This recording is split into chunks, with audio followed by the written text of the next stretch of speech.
So during his time in Washington, Nasrallah met with the Organization of American States, which has called for new elections to be held in light of the impossibility, it says, of declaring a winner given all of the irregularities in this process. Also, 6 members of U.S. Congress have backed that call for fresh elections.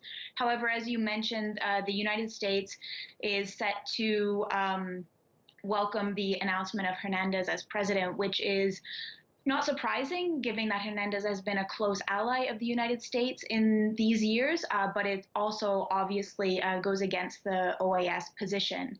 Nasrallah said upon his arrival back in the country that he will enter in a dialogue with President Juan Orlando Hernandez if and only if Hernandez recognizes that Nasrallah won the elections and Hernandez lost based on the opposition alliance's allegations of fraud. And those are the only conditions in which he would enter a dialogue with Hernandez, which seems like it brings Honduras back to an impasse because Hernandez has declared himself president-elect. So it's safe to say that he would not accept those conditions. So what has the reaction been among people in the country after Nasrallah's return?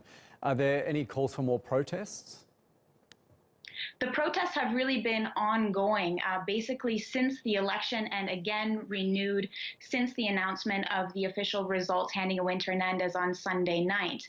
Today, there were protests here in the capital against the excessive use of force by state security forces, especially the military and the military police force, a hybrid force that was created by the National Party in 2013 when Hernandez was head of the Congress.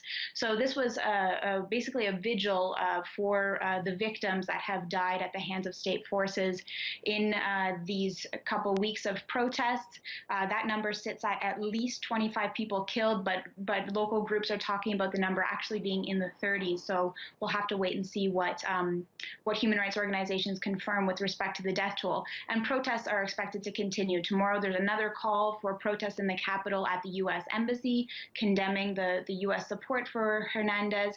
And again, on Friday, protests are expected to continue with roadblocks across the country. Okay, Heather Gies reporting from Tegucigalpa. Thank you.